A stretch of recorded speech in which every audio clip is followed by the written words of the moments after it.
Hello बच्चों। तो जैसा कि आप सबको पता है कि क्लास 9 में नई बुक आई है एक्सप्लोरेशन, और उसमें क्या है, जो हमारा जो सिलेबस है उससे कुछ चैप्टर रिमूव हुए हैं और कुछ ऐड हुए हैं। बुक को बहुत इंटरेस्टिंग बनाया गया है, ऐसी कुछ बुक दिख रही है हमको। ठीक है, इसमें केमिस्ट्री का फर्स्ट चैप्टर है एक्सप्लोरेशन, मिक्सचर एंड सेपरेशन।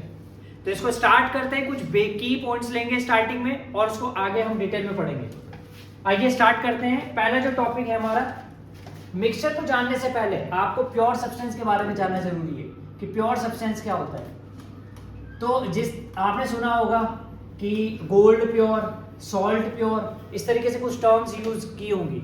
तो साइंस में प्योर का मतलब क्या होता है? साइंस में प्योर का मतलब होता है ऐसा सब्सटेंस जो कि सिंगल टाइप के पार्टिकल से बना हो, made by single type of particle, single type of particle.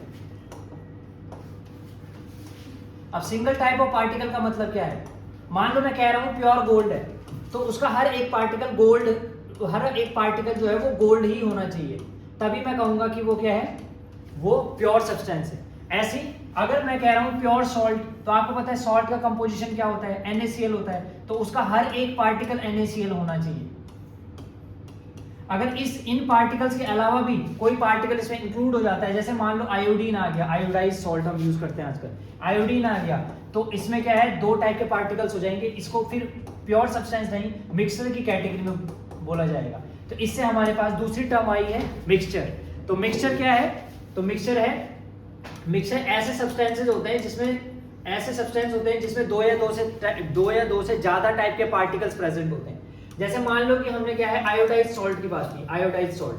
तो आयोडाइज सॉल्ट में क्या होगा? आयोडाइज सॉल्ट में आयोडीन के कुछ पार्टिकल्स होंगे और किसके? NaCl के पार्टिकल होंगे, दो टाइप के पार्टिकल्स हैं। तो ये मिक्सचर की कैटेगरी में आ गया। ऐसे मान लो आपने क्या किया, सॉल्ट सॉल्यूशन लिया, सॉल्ट सॉल्यूशन में क्या होगा? सॉल्ट सॉल्यूशन में होगा सॉल्ट यानी कि नमक NaCl, ठीक है, और वाटर। तो इसमें दो टाइप पार्टिकल हो गए, वाटर के पार्टिकल और NaCl का पार्टिकल। तो इसे मिक्सचर की कैटेगरी में लिया जाएगा। समझ आ गया होगा? दो या दो से ज्यादा टाइप के पार्टिकल जिस सब्सटेंस में प्रेजेंट होंगे उसको हम मिक्सचर्स कहेंगे। अब बच्चों, मिक्सचर दो टाइप के होते हैं। अब है टाइप ऑफ मिक्सचर। तो पहला जो टाइप है मिक्सचर का वो है होमोजेनियस मिक्सचर। अब होमोजेनियस मिक्सचर क्या होता है? और दूसरा टाइप का होता है हेटेरोजेनियस मिक्सचर।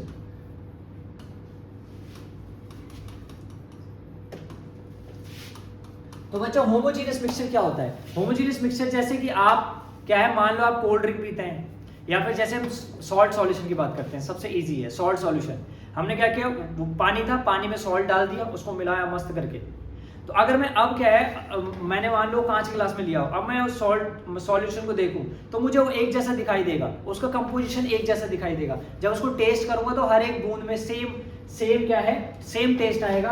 तो हम कहेंगे कि उसका कंपोजिशन कैसा होगा, सॉल्ट सॉल्यूशन का यूनिफॉर्म कंपोजिशन होगा। कैसा कंपोजिशन होगा? Uniform composition. तो ऐसा मिक्सचर जिसका क्या है, यूनिफॉर्म कंपोजिशन हो and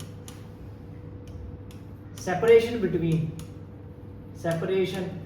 of boundary between their particle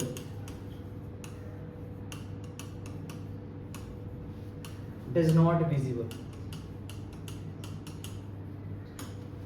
तो ऐसा क्या है, ऐसा मिक्सचर जिसमें क्या है, जो पार्टिकल प्रेजेंट है, जैसे कि सॉल्ट सॉल्यूशन है, उसमें सॉल्ट और वाटर के पार्टिकल्स हैं, तो उसके बीच में सेपरेशन ऑफ बाउंड्री विजिबल नहीं होती, मतलब पता नहीं लगता कहाँ पे सॉल्ट का पार्टिकल है, कहाँ पे वाटर का पार्टिकल, आपस में मिक्स्ड होते हैं वो, ठीक है। और कंपोजिशन कैसा होता है, यूनिफॉर्म। तो ऐसे उसको हम क्या बोलते हैं, ऐसे मिक्सचर को हम होमोजेनियस मिक्सचर बोलते हैं बच्चों। क्या बोलते हैं? Homogeneous mixture. जैसे इसका एग्जाम्पल है सॉल्ट सॉल्यूशन। और क्या एग्जाम्पल हो सकता है इसका? और इसका एग्जाम्पल है सॉल्ट सॉल्यूशन के अलावा शुगर सॉल्यूशन कह सकते हैं हम, है ना। हम कोल्ड ड्रिंक पीते हैं तो कोल्ड ड्रिंक भी क्या हो गया, ऐसी लेमोनेड, नींबू पानी पीते हैं तो ये भी क्या हो गया, कैसा मिक्सचर हो गया, होमोजेनियस। अब दूसरा जो टाइप का मिक्सचर है वो है हेटेरोजेनियस मिक्सचर। कौन सा मिक्सचर है? Heterogeneous mixture. तो हेटेरोजेनियस मिक्सचर क्या होता है? तो हेटेरोजेनियस मिक्सचर होता है ऐसा मिक्सचर जिसमें क्या है, जिसका कंपोजिशन नॉन यूनिफॉर्म हो बच्चों। कैसा कंपोजिशन हो? नॉन यूनिफॉर्म कंपोजिशन हो।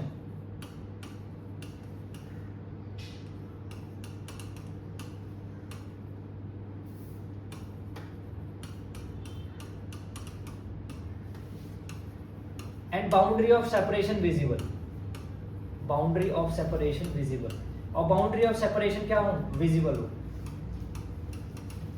अब बाउंड्री ऑफ सेपरेशन का मतलब क्या है, इसको और क्लियरली समझते हैं। मान लो आपने क्या है, रेत है, रेत पानी में डाली तो मस्त करके मिक्स की, लेकिन आपको रेत के पार्टिकल, उसमें पार्टिकल मूव करते हुए दिखाई देंगे, आपको ये पता लगेगा कि रेत का पार्टिकल कहां पर है। तो इससे क्या है, इसका मतलब सेपरेटली वो दिखाई दे रहा है, तो सेपरेशन ऑफ बाउंड्री उसमें क्या है, विजिबल है। तो ऐसे मिक्सचर को हेटेरोजेनस मिक्सचर बोलते हैं। तो हेटेरोजेनस मिक्सचर क्या होता है, जिसका क्या है, कंपोजिशन नॉन यूनिफॉर्म कंपोजिशन हो और बाउंड्री ऑफ सेपरेशन क्या हो, उनके पार्टिकल के बीच में विजिबल हो। इसका एग्जांपल है सैंड इन वाटर, ठीक है, मडी वाटर, और भी बहुत सारे एग्जांपल है। तो यूनिफॉर्म कंपोजिशन, यूनिफॉर्म मिक्सचर और नॉन यूनिफॉर्म मिक्सचर के बारे में आपको क्लियर हुआ होगा। अब प्रॉपर्टी के बेसिस पे तीन टाइप के मिक्सचर्स होते हैं हमारे पास। प्रॉपर्टी के बेसिस पे तीन टाइप के मिक्सचर्स होते हैं। पहला है सॉल्यूशन, जिसको हम ट्रू सॉल्यूशन बोलते हैं, बेस्ड ऑन प्रॉपर्टी। प्रॉपर्टी के बेसिस पे हमारे पास तीन टाइप के मिक्सचर्स हैं, एक है सॉल्यूशन, दूसरा है सस्पेंशन और तीसरा है कोलाइड। सॉल्यूशन, सस्पेंशन और कोलाइड।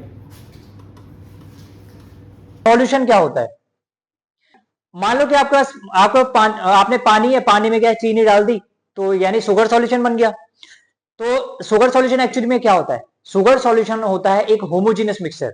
होमोजीनियस मिक्सचर का मतलब वो क्या है, उसका जो कंपोजिशन होता है वो यूनिफॉर्म होता है बच्चों। यूनिफॉर्म मतलब एक जैसा। अगर आप शुगर मिला देंगे पानी में और फिर इसको टेस्ट करेंगे तो हर एक बूंद का सेम टेस्ट आएगा, इसको बोलते हैं यूनिफॉर्म कंपोजिशन। या फिर अब जब आप उस सॉल्यूशन को देखेंगे तो वहां पे आपको पार्टिकल के बीच में सेपरेशन नहीं दिखाई देगा, सॉल्ट के या फिर शुगर के पार्टिकल्स नहीं दिखाई देंगे। तो ये क्या है, एग्जांपल है किसका, सॉल्यूशन का। समझ आ गया होगा। शुगर सॉल्यूशन क्या है, एक एग्जांपल है सॉल्यूशन का, जिसमें कि क्या है, शुगर के जो पार्टिकल होते हैं वाटर में वो यूनिफॉर्मली डिस्ट्रीब्यूट होते हैं। अब कुछ प्रॉपर्टीज होती है बच्चों इसकी। तो प्रॉपर्टीज में क्या है, कुछ दो तीन प्रॉपर्टीज हैं जिनके बारे में हम डिस्कस करेंगे। पहला तो हमने डिस्कस कर लिया है कि सॉल्यूशन एक होमोजेनियस मिक्सचर होता है, और दूसरा क्या है कि जो सॉल्यूशन का जो पार्टिकल साइज होता है, सॉल्यूशन का जो पार्टिकल साइज होता है वो क्या होता है, 1 नैनोमीटर से छोटा होता है। कहने का मतलब कि अगर मान लो आपके पास शुगर सॉल्यूशन है तो शुगर के पार्टिकल होंगे और वाटर के पार्टिकल होंगे उसमें, तो उनका जो साइज होगा वो 1 नैनोमीटर से छोटा होगा। एक्चुअली में 1 नैनोमीटर होता क्या है, 1 नैनोमीटर होता है 1 इंटू 10⁻⁹ मीटर। मतलब अगर 1 मीटर के मैं 1 करोड़ टुकड़े कर दूं, जो 1 करोड़वां टुकड़ा होगा उसे हम क्या बोलेंगे, 1 नैनोमीटर बोलेंगे। तो अब बात करते हैं, क्योंकि इसके पार्टिकल साइज बहुत छोटा है तो can not be seen by naked eye, तो हम इसको क्या है, इसके जो पार्टिकल है उसको नेक्ड आई से नहीं देख सकते। नेक्स्ट क्या है बच्चों, do not scatter beam of light. जो सॉल्यूशन होता है वो बीम ऑफ लाइट को स्कैटर नहीं करता। अब बीम ऑफ लाइट क्या होता है, मान लो आपके पास शुगर सॉल्यूशन है, ठीक है, चीनी पानी है, और उसमें आपने क्या किया, टॉर्च लेके आए, टॉर्च लाइट मारी।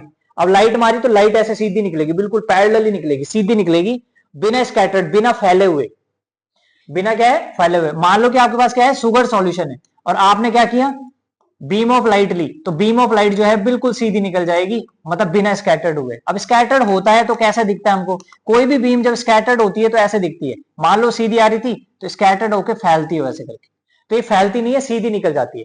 तो सॉल्यूशन में जब भी क्या है, हम क्या है, लाइट पास करते हैं तो बिना स्कैटर्ड हुए आगे सीधे निकल जाती है। लास्ट पॉइंट है इसमें क्या है, स्टेबिलिटी। सॉल्यूशन एक स्टेबल मिक्सर होता है जो कि सेटल, जिसके पार्टिकल सेटल नहीं होते। कहने का मतलब, अगर जैसे सैंड को मैं, मतलब रेत को मैं पानी में मिला दूं, कुछ देर ऐसे छोड़ दूं तो रेत के पार्टिकल नीचे बैठ जाते हैं, तो वो यानी कि वो अनस्टेबल हो गया। लेकिन ऐसा शुगर सॉल्यूशन या सॉल्ट सॉल्यूशन के केस में नहीं होता है। अगर कुछ टाइम अनस्टेबल छोड़ दूं मैं शुगर सॉल्यूशन को या फिर सॉल्ट सॉल्यूशन को, तो ऐसा नहीं कि सॉल्ट नीचे बैठ जाएगा, शुगर नीचे बैठ जाएगा, ऐसा नहीं होता है, क्योंकि ये एक स्टेबल मिक्सचर होता है बच्चों। तो ये प्रॉपर्टीज है, क्या क्या है, होमोजेनियस मिक्सचर, स्मॉल साइज है पार्टिकल का, 1 नैनोमीटर से छोटा, और जो क्या है, इनको नेक्ड आई से नहीं देख सकते इन पार्टिकल्स को, और स्कैटरिंग नहीं होती है, स्टेबिलिटी बहुत होती है, यानी सेटल नहीं होता। हम क्या है, कंपोनेंट ऑफ सॉल्यूशन के बारे में। सॉल्यूशन के दो कंपोनेंट होते हैं, एक होता है सॉल्यूट, दूसरा होता है सॉल्वेंट। अब जैसे मान लो कि शुगर है, शुगर सॉल्यूशन है, तो शुगर सॉल्यूशन में क्या है, क्या क्या मिक्स होगा, शुगर होगा और वाटर होगा। जो कम क्वांटिटी में होगा, जैसे यहां पे शुगर कम क्वांटिटी में होगा, उसे हम सॉल्यूट बोलेंगे, और जो ज्यादा क्वांटिटी में होगा, जैसे यहां पे वाटर है, तो उसे हम सॉल्वेंट बोलेंगे। या फिर दूसरे तरीके से ऐसे बोल सकते हैं कि जो घुलेगा वो सॉल्यूट, और जो अपने में घोलेगा उसको सॉल्वेंट बोलेंगे। तो जो लार्जर क्वांटिटी में सॉल्वेंट, और जो स्मॉलर क्वांटिटी में वो सॉल्यूट होगा। तो ये कंपोनेंट थे किसके, सॉल्यूशन के। अब नेक्स्ट जो टर्म है वो है कॉन्सेंट्रेशन। बच्चों कॉन्सेंट्रेशन क्या होता है, concentration is measuring the strength of a solution. अगर मुझे सॉल्यूशन की स्ट्रेंथ को मेजर करना है, तो वो हम जिस टर्म से मेजर करेंगे उसे कॉन्सेंट्रेशन बोलते हैं। जैसे जैसे जैसे जैसे जैसे मान लो, मतलब इसका फॉर्मूला क्या होता है, एक्चुअली में इसका फॉर्मूला होता है अमाउंट ऑफ सॉल्यूट, कितना सॉल्यूट मिलाया गया है अपॉन में अमाउंट ऑफ सॉल्यूशन, और कितना हमारे पास सॉल्यूशन है, उसके रेशियो को हम क्या बोलते हैं, कॉन्सेंट्रेशन बोलते हैं बच्चों। कॉन्सेंट्रेशन कॉन्सेंट्रेशन को अगर परसेंट में निकालना है तो 100 से इंटू करते हैं। अब देखो, जैसे शुगर है और वाटर है, तो शुगर है मान लो 10 ग्राम और वाटर है मान लो 90 ग्राम। तो मैं कहूंगा कि अमाउंट ऑफ सॉल्यूट कितना होगा, तो अमाउंट ऑफ सॉल्यूट होगा बच्चों 10 ग्राम। और अगर मैं अमाउंट ऑफ सॉल्यूशन पूछूं, तो देखो सॉल्यूशन में क्या क्या है, शुगर और वाटर दोनों है ना सॉल्यूशन में, तो अमाउंट ऑफ सॉल्यूशन आ जाएगा कितना, तो अमाउंट ऑफ सॉल्यूशन आ जाएगा कितना। तो इसके लिए हमें क्या करना पड़ेगा, जो सॉल्यूट प्रेजेंट है कितना 10 ग्राम, और जो सॉल्वेंट प्रेजेंट है जो कि 90 ग्राम, दोनों को ऐड करेंगे तो हमारे पास आ जाएगा 100 ग्राम। ये हमारा अमाउंट ऑफ सॉल्यूशन होगा, अमाउंट ऑफ सॉल्यूशन। तो अमाउंट ऑफ सॉल्यूशन यहां पर रखेंगे 100 ग्राम ऐसे करके, और इंटू 100 कर दूं अगर मैं, तो परसेंट निकल जाएगा। समझ आ रहा है क्या, हमने केस लिया, क्या केस लिया, जिसमें कि हमने कहा कि शुगर सॉल्यूशन था, जिसमें कि शुगर 10 ग्राम वाटर 90 ग्राम है। बताओ कि कॉन्सेंट्रेशन क्या होगी, है ना। तो कॉन्सेंट्रेशन कैसे निकालेंगे, सॉल्यूट अमाउंट ऑफ सॉल्यूट आया 10 अपॉन में अमाउंट ऑफ सॉल्यूशन कैसे आया, सॉल्यूट और सॉल्वेंट दोनों को ऐड कर दिया 100 ग्राम, तो इंटू 100 सॉल्व किया हमने, तो 100 से 100 चला गया, जी से जी, तो कितना आ गया, ये 10% सॉल्यूशन आ गया, 10% का कॉन्सेंट्रेशन आ गया, सॉरी 10% क्या आ गया, कॉन्सेंट्रेशन।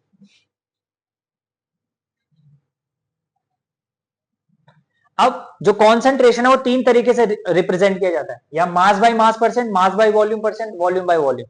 देखो जब भी आप कोई भी चीज लेते हो जो कि एक मिक्सचर है, उसमें कॉन्सेंट्रेशन जरूर बताया जाता है। जैसे कि अगर मान लो आप टॉनिक लेते हो, टॉनिक में कोई दवाइयां मिक्स है ना, तो उसमें वो बताया जाएगा कि इतना मास बाय मास परसेंट है, या इतना मास बाय वॉल्यूम परसेंट है, या इतना वॉल्यूम बाय वॉल्यूम परसेंट है।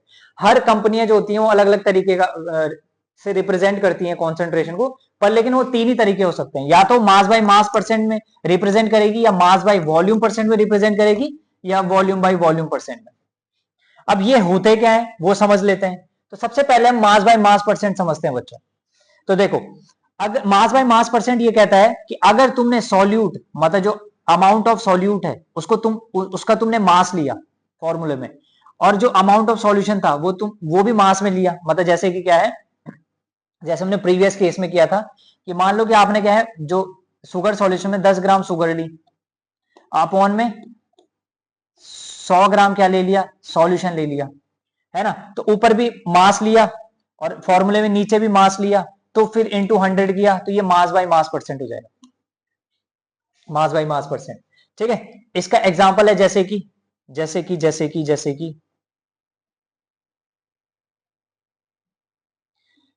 क्वेश्चन के थ्रू कर लेते हैं। देखो, मास ऑफ सॉल्यूट, जैसे सॉल्ट वाटर है, मास ऑफ सॉल्यूट कितना है 40 ग्राम, मास ऑफ सॉल्वेंट है बच्चों कितना 320 ग्राम। ठीक है, और अगर मैं मास बाय मास परसेंट में निकालना चाहता हूं, अगर मैं मास बाय मास परसेंट में निकालना चाह रहा हूं, तो पहले मैं क्या ऊपर क्या लूंगा, मास ऑफ सॉल्यूट। तो मास ऑफ सॉल्यूट कितना है बच्चों 40 ग्राम, और मास ऑफ सॉल्यूशन कितना होगा, सॉल्यूट और सॉल्वेंट दोनों को ऐड करेंगे, 320 प्लस 40 कितना हुआ 360, तो 360 अपॉन में कर देंगे ग्राम इंटू 100। तो कैंसिल कर दो, 4 9 जा 1/9, 1/9 का मतलब हो गया 0.11 और 0.11, और क्या हो जाएगा इंटू 100, तो कितना हो गया 11.11%। तो मास बाय मास परसेंट कितना आएगा 11/11%। मास बाय मास क्लियर हो गया होगा, फॉर्मूले में ऊपर भी मास नीचे भी मास, तो मास बाय मास। अगर ऊपर मास नीचे वॉल्यूम, अगर मान लो जैसे सेकंड है मास बाय वॉल्यूम परसेंट है, तो ऊपर देखो, ऊपर रख दिया मास ऑफ सॉल्यूट, नीचे रख दिया वॉल्यूम ऑफ सॉल्यूशन, और इंटू कर दिया 100, तो मास बाय वॉल्यूम परसेंट आ गया। तो मास, और ऐसे अगर क्या करेंगे, अगर मान लो ऊपर रख दिया क्या, वॉल्यूम ऑफ सॉल्यूट, और नीचे रख दिया वॉल्यूम ऑफ सॉल्यूशन, और इनटू कर दिया 100, तो ये वॉल्यूम बाय वॉल्यूम परसेंट, क्योंकि ऊपर भी वॉल्यूम नीचे भी वॉल्यूम। तो पहले क्या है, हम मास बाय वॉल्यूम का क्वेश्चन कर लेते हैं। मान लो कि मास ऑफ सॉल्यूट दिया हुआ आपको 20 ग्राम, मास ऑफ सॉल्यूशन दिया हुआ 250 ml, तो आपने क्या करना है, मास बाय वॉल्यूम परसेंट निकालना है। तो देखो सॉल्यूट आ गया 20 ग्राम और सॉल्यूशन आ गया 250 ml, और इनटू कर दिया 100, तो 0 से 0 कैंसिल, ठीक है। तो ये कितना हो जाएगा, 0 कैसे, इस 0 को कैंसिल कर दो, तो ये कितना हो जाएगा, 25, 4 4 दूनी 8, 8%। तो ये जो 8% होगा वो मास बाय वॉल्यूम परसेंट होगा, ठीक है। ऐसे क्या है, अगर मुझे वॉल्यूम बाय वॉल्यूम परसेंट निकालना है, तो वॉल्यूम बाय वॉल्यूम परसेंट निकालना है, तो उसके लिए क्या है, मास, उसमें मान लो कि मास, सॉरी, वॉल्यूम ऑफ सॉल्यूट दे रखा, वॉल्यूम ऑफ सॉल्यूट कितना दिया, 50 ग्राम, 50 ml सॉरी, और वॉल्यूम ऑफ सॉल्वेंट दिया कितना, 150। तो देखो मास, सॉरी, वॉल्यूम ऑफ सॉल्यूट ऊपर ले लेंगे हम, वॉल्यूम ऑफ सॉल्यूट ऊपर और वॉल्यूम ऑफ सॉल्यूशन नीचे। वॉल्यूम ऑफ सॉल्यूट बताओ बच्चों 50 ml, और क्या है वॉल्यूम ऑफ सॉल्यूशन हो गया 150 + 50, मतलब सॉल्यूट और सॉल्वेंट दोनों ऐड कर दिए, और इनटू 100, तो ये जाएगा 50 अपॉन में 200 इनटू 100, तो 100 2 जा 200, 225 जा, तो 25% आ गया वॉल्यूम बाय वॉल्यूम। तो इस तरीके से क्या है, हमने तीनों टाइप ऑफ कॉन्सेंट्रेशन समझी है। फॉर्मूला बहुत आसान है, अमाउंट ऑफ सॉल्यूट ऊपर रहेगा, अमाउंट ऑफ सॉल्यूशन नीचे रहेगा। ऊपर मास रखा, नीचे भी मास रख दिया, तो मास बाय मास, ऊपर मास नीचे वॉल्यूम, तो मास बाय वॉल्यूम, ऊपर वॉल्यूम नीचे वॉल्यूम, तो volume by volume. Separation method of solutions means solution के जो कॉन्स्टिट्यूएंट है उनको सेपरेट कैसे करेंगे, उन कुछ टेक्निक्स के बारे में समझेंगे। पहला जो हमारा टेक्निक है वो है क्रिस्टलाइजेशन। क्रिस्टलाइजेशन एक ऐसा टेक्निक होता है जिसमें हम सॉल्यूशन को सैचुरेटेड बनाते और टेम्परेचर बढ़ाते हैं, सैचुरेटेड बनाते हैं, और उसके बाद उसको ठंडा कर देते हैं। ठंडा करने पर वो क्रिस्टल, जो सॉल्यूट होता है वो क्रिस्टल का फॉर्म ले लेता है और सॉल्वेंट से सेपरेट हो जाता है क्रिस्टल के फॉर्म में। क्रिस्टल आपने देखे होंगे, क्रिस्टल किस किस के क्रिस्टल देखे होंगे आपने, जैसे शुगर के क्रिस्टल हैं, ऐसे के लैब में जो हम तैयार करते हैं, लैब में जैसे कॉपर सल्फेट के क्रिस्टल्स होते हैं, ठीक है। तो ये एक टेक्निक है क्रिस्टलाइजेशन। इसमें क्या किया जाता है, देखो, heat the solution in evaporating dish. जो इवेपोरेटिंग डिश होती है उसमें सॉल्यूशन को हम हीट करते हैं जब तक कि वो सैचुरेटेड ना हो जाए। फिर उसके बाद क्या करते हैं, उसको ठंडा करते हैं, और ठंडा करने के बाद वो जो सॉल्यूट होता है वो क्रिस्टल के फॉर्म में जमने लगता है, सॉलिड के फॉर्म में, और वो सॉल्वेंट से सेपरेट आउट हो जाता है। सॉल्वेंट जो होता है इस प्रोसेस में इवेपोरेट हो जाता है बच्चों। ये वाली जो प्रोसेस है उसको हम क्रिस्टलाइजेशन बोलते हैं। तो दूसरी टेक्निक हमारे पास है वो है सिंपल डिस्टिलेशन। अब डिस्टिलेशन किसके लिए होता है, मान लो हमारे पास दो लिक्विड है, दो मिजिबल लिक्विड्स हैं, टू मिजिबल्स लिक्विड है, टू मिजिबल लिक्विड। मिजिबल मतलब ऐसे लिक्विड्स जो आपस में मिक्स हो जाते हैं। जैसे कि एक एग्जांपल है इसका एसीटोन और वाटर, जैसे इसका एग्जांपल है एसीटोन एंड वाटर। अच्छा, एसीटोन क्या होता है, एसीटोन नेल रिमूवर होता है बच्चों। जो नेल पेंट होता है उसको रिमूव करने के जो लिक्विड आता है वो एसीटोन होता है। और वाटर, अगर हम इसको मिक्स करें तो कंप्लीटली मिक्स होते हैं और एक सॉल्यूशन बनाता है। हम इसको सेपरेट कैसे करते हैं, दो मिजिबल जो क्या है हमारे पास लिक्विड्स हैं उनको सेपरेट कैसे करते हैं, तो उनकी एक टेक्निक होती है बच्चों।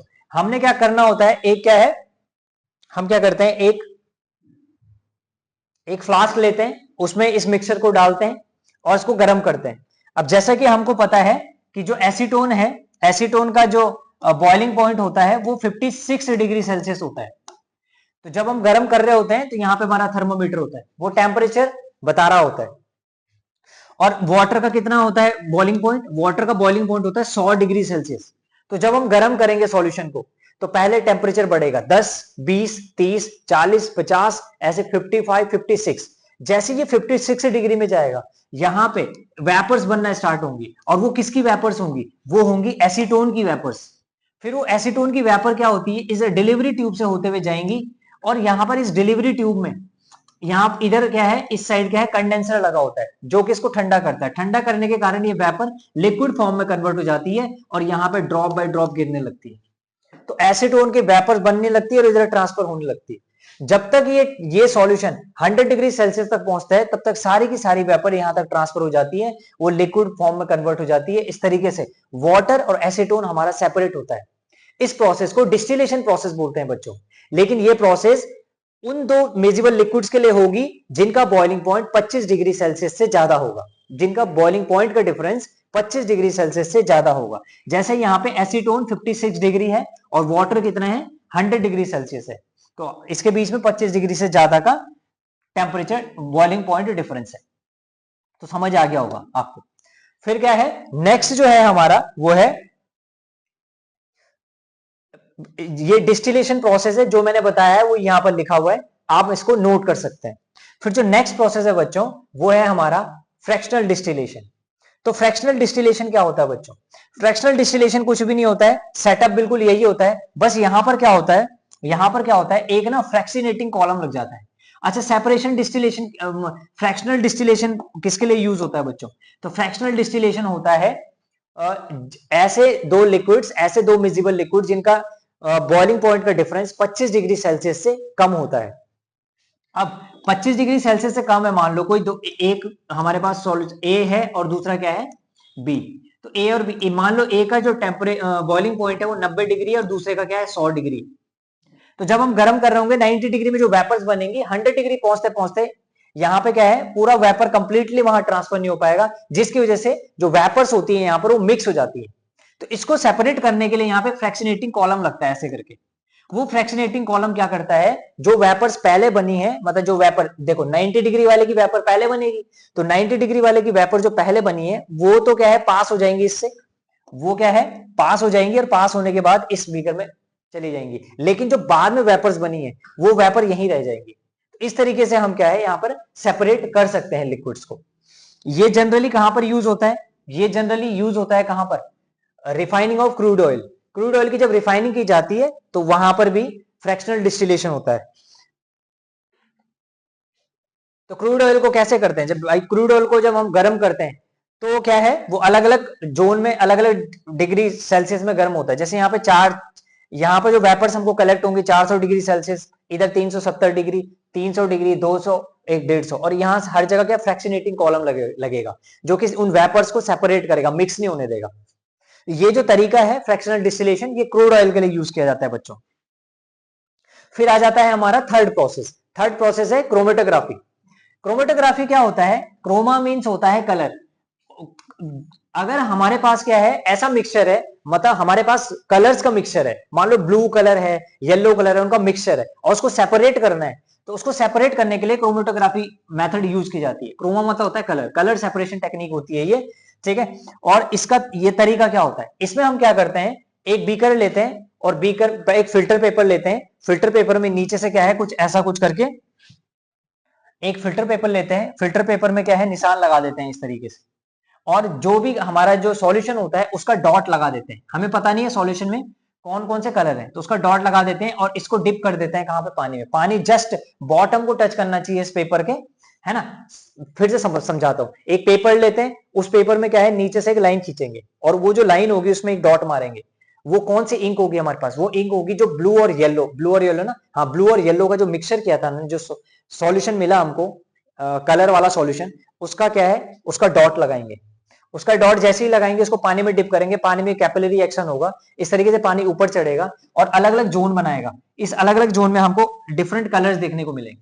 अब मान लो ये इस इंक में जरूरी नहीं कि वो कलर हो, अगर मान लो इस इंक में ये सारे डिफरेंट कलर्स हैं, तो ये कलर आपको अलग अलग जोन में दिखाई देने लगेंगे। तो हमें इससे पता लग जाएगा कि इस इंक में कौन कौन से डिफरेंट कलर्स हैं।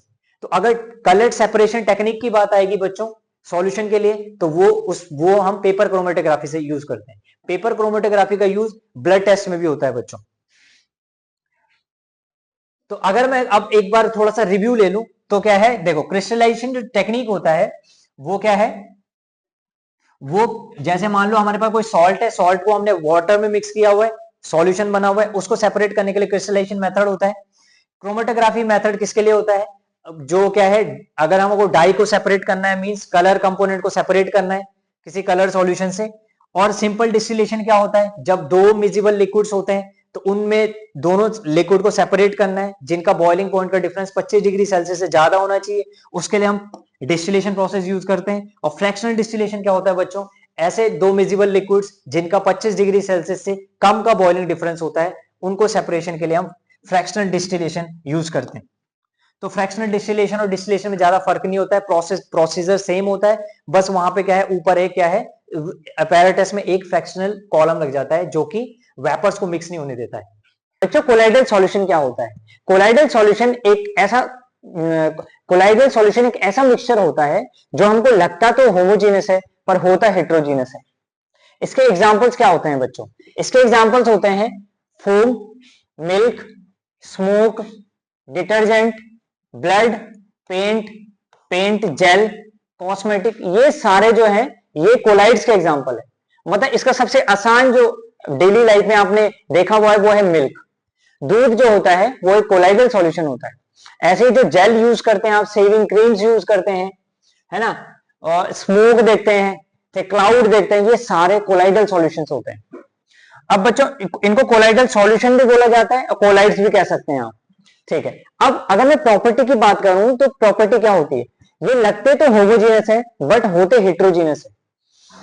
दूसरी प्रॉपर्टी यह है कि पार्टिकल साइज ग्रेटिंग 1, इनके जो पार्टिकल साइज होते हैं, कोलाइडल सॉल्यूशन के पार्टिकल साइज होते हैं जो बच्चों, वो 1 नैनोमीटर से 100 नैनोमीटर के बीच में होते हैं। अब देखो 1 नैनोमीटर से छोटे पार्टिकल साइज वाले होते हैं सॉल्यूशन, 100 नैनोमीटर से बड़े साइज के होते हैं सस्पेंशन, और 1 से 100 के बीच में जो होंगे जिनका पार्टिकल साइज, वो होंगे बच्चों colloidal solution.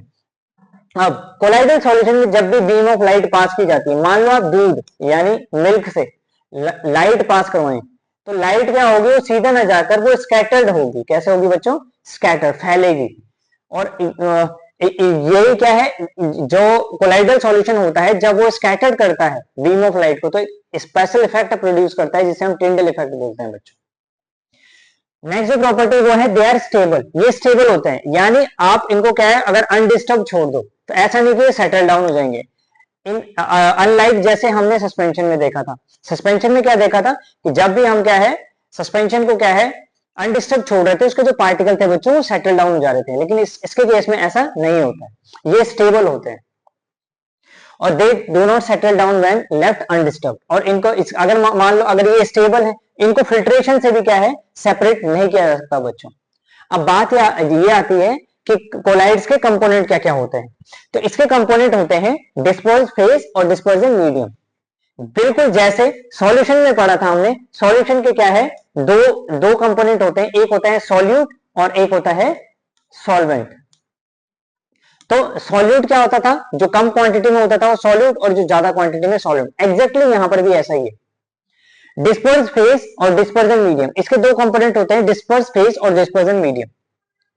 Solute like component, जो सॉल्यूट की तरह जो कंपोनेंट होगा उसे हम डिस्पर्स फेज बोलेंगे, यानी जो कम क्वांटिटी में प्रेजेंट होगा, और जो ज्यादा क्वांटिटी में प्रेजेंट होगा उसको डिस्पर्जन मीडियम बोलेंगे, यानी कि the component in which disperse phase is suspended, वो कंपोनेंट जिसमें डिस्पर्स फेज जो है वो सस्पेंडेड है, उसे हम डिस्पर्जन मीडियम बोलते हैं।